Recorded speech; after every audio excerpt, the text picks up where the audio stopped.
বর্তমানে পাকিস্তানের সেনা প্রধান আসিম মুনির অপারেশন সিন্দুরে ভারতের কাছে কার্যত হেরে রীতিমতন পর্যদস্ত হয়েও মুনিরকে ফিল্ড মার্শাল পদে উন্নীত করে শাহবাজ শরীফ সরকার।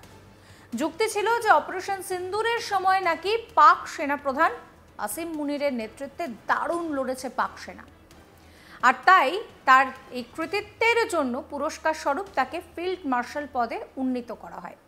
এবার সেই আসিম মুনির নাকি বসতে চলেছেন পাকিস্তানের প্রেসিডেন্টের কুর্সিতে। এইরকমই একটি জল্পনা ছড়িয়েছে। বর্তমান প্রেসিডেন্ট আসিফ আলী জরদারিকে প্রেসিডেন্টের কুর্সি থেকে সরানোর প্রক্রিয়াও শুরু হয়ে গিয়েছে। তবে এইভাবে তো কোনো গণতান্ত্রিক দেশের প্রেসিডেন্টকে সরানো যায় না। তাই যেটা শোনা যাচ্ছে যে সেনা অভ্যুত্থানের মধ্যে দিয়েই নাকি পাক প্রেসিডেন্ট জরদারিকে সরানো হবে। পাকিস্তানের রাষ্ট্রপতি আসিফ আলী জরদারিকে অপসারণের বিষয়ে জল্পনা তীব্র হয়। এই জল্পনার মধ্যে শনিবার পাকিস্তানের প্রধানমন্ত্রী শাহবাজ শরীফ বড় বিবৃতি দিয়েছেন। শাহবাজ শরীফ রাষ্ট্রপতি আসিফ আলী জরদারির পদত্যাগ করতে তাকে বাধ্য করা এবং সেনাপ্রধান ফিল্ড মার্শাল আসিম মুনিরের রাষ্ট্রপতি হওয়ার পরিকল্পনা সম্পর্কে জল্পনাকে সম্পূর্ণরূপে উড়িয়ে দিয়েছেন। পাক প্রধানমন্ত্রী এই দাবিগুলোকে শুধুমাত্র গুজব এবং ভিত্তিহীন বলেই দাবি করেছে। কি অবস্থা একবার ভাবুন।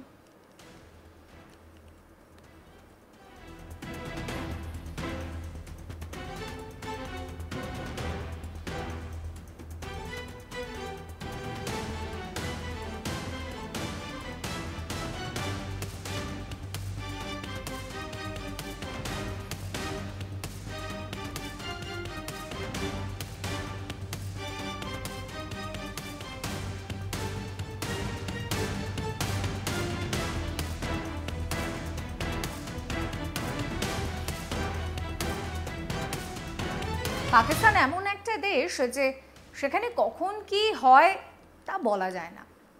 কি অবস্থাই না একবার ভাবুন। তবে এটাও তো মানতে হবে যে যা রটে তার কিছু তো বটে। তবে পাকিস্তানের কোনো কিছুই ঠিক নয়। তাদের কোনটা সত্যি আর কোনটা যে মিথ্যে সেটা বোঝা বড় দায়।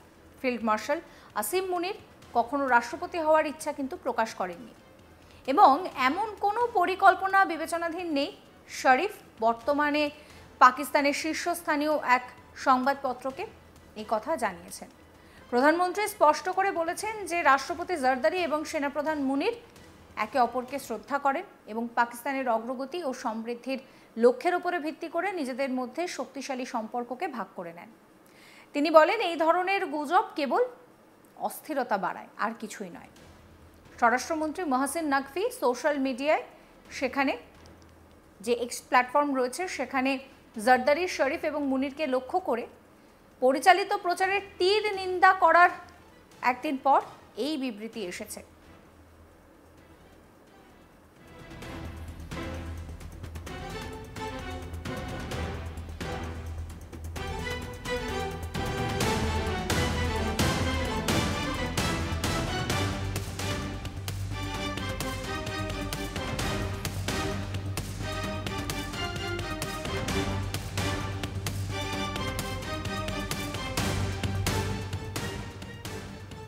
নকভি স্পষ্টভাবে বলেছেন যে এই প্রচারের পিছনে কারা রয়েছে তা সকলেই জানেন। রাষ্ট্রপতিকে পদত্যাগ করতে বলা হয়নি বা সেনাপ্রধান রাষ্ট্রপতি হওয়ার কোনো ইচ্ছাও প্রকাশ করেননি।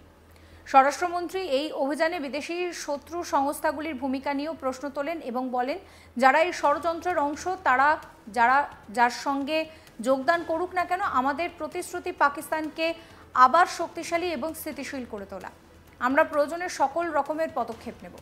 ফিল্ড মার্শাল আসিম মুনিরকে 2022 সালে 3 বছরের জন্য সেনাপ্রধান হিসেবে নিযুক্ত করা হয়, কিন্তু সরকার তার মেয়াদ 5 বছর বাড়িয়েছে।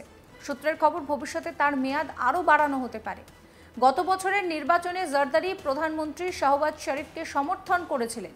এই সমর্থনের বিনিময়ে জরদারিকে 5 বছরের জন্য দেশের রাষ্ট্রপতি করা হয়েছিল। এছাড়াও প্রাক্তন প্রধানমন্ত্রী বেনজির ভুট্টোর ছেলে বিলাওয়াল ভুট্টোর সঙ্গেও ক্ষমতাসীন দলের সুসম্পর্ক রয়েছে।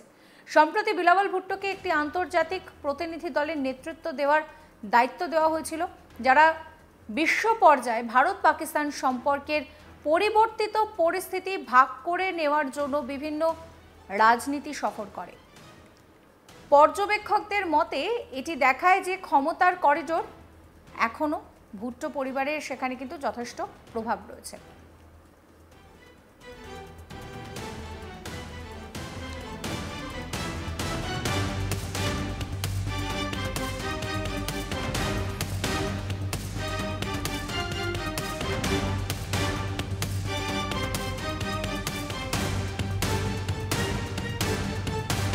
দিন কয়েক আগে করাচিতে পাকিস্তান নৌ একাডেমিতে একটি অনুষ্ঠানে যোগ দিতে এসে বক্তৃতা রাখতে উঠে ভারতকে হুঁশিয়ারি দিয়ে আসিম মুনির বলেছিলেন যে এই রকম সময়ে আমাদের কাশ্মীরি ভাইদের আত্মত্যাগকে স্মরণ করা উচিত, যারা ভারতে অবৈধ দখলদারিত্বের বিরুদ্ধে লড়াই করেছেন। জাতিসংঘের প্রস্তাব এবং কাশ্মীরি জনগণের ইচ্ছা অনুসারে কাশ্মীর সমস্যার ন্যায্য সমাধানে দৃঢ় সমর্থক পাকিস্তান। ভারত পাকিস্তানের বিরুদ্ধে একটি উস্কানিমূলক পদক্ষেপ করেছে। পাকিস্তানের তীব্র প্রতিক্রিয়া জানিয়েছে, এতে কেবল আমাদের জাতীয় সম্মান রক্ষা হয়নি, বরং বড় ধরনের উত্তেজনাও এড়ানো গিয়েছে। ভারতের উস্কানি সত্ত্বেও পাকিস্তান সংযমের সঙ্গে কাজ করেছে। এটা কিন্তু আঞ্চলিক শান্তি এবং স্থিতিশীলতাকেই প্রকাশ করছে। এরপর ভারতের নাম করে রীতিমতো হুমকি দিতে শোনা যায় মুনির। তিনি বলেন, যদি কোনো শত্রু পাকিস্তানকে দেখে ভাবে যে সে এখনো জবাব দিতে পারছে না, নিজেদের সমস্যার জর্জরিত, তাহলে সে ভুল ভাবছে। উপযুক্ত জবাব দিতে পাকিস্তান জানে। পাকিস্তানে উত্তেজনা বৃদ্ধি হলে তাদের ওখানেও বিপর্যয় আসবে। কি বলেছিলেন সেই সময় দাঁড়িয়ে আসিম মুনির, শুনুন। On such occasions, we can never miss to mention about the great sacrifices of our Kashmiri brethren in Indian illegally occupied Jammu and Kashmir. We stand firm with the Kashmiri people for their right of self-determination, for the resolution of the internationally recognized long-standing dispute in accordance with the United Nations Security Council resolutions and the aspirations of the people of Kashmir. What India tends to term as terrorism is in fact the legitimate struggle as per the international conventions.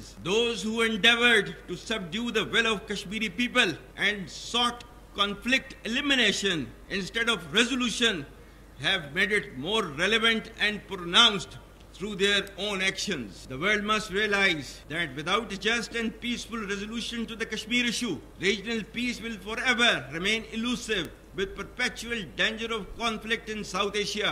I pay tribute to the Shuhada of Indian illegally occupied Jammu and Kashmir and to those who continue to struggle for the right of self-determination. Their valor and perseverance will never be diminished by the brutal and oppressive occupying regime. Pakistan will always continue to provide political, diplomatic and moral support to the valiant people of India.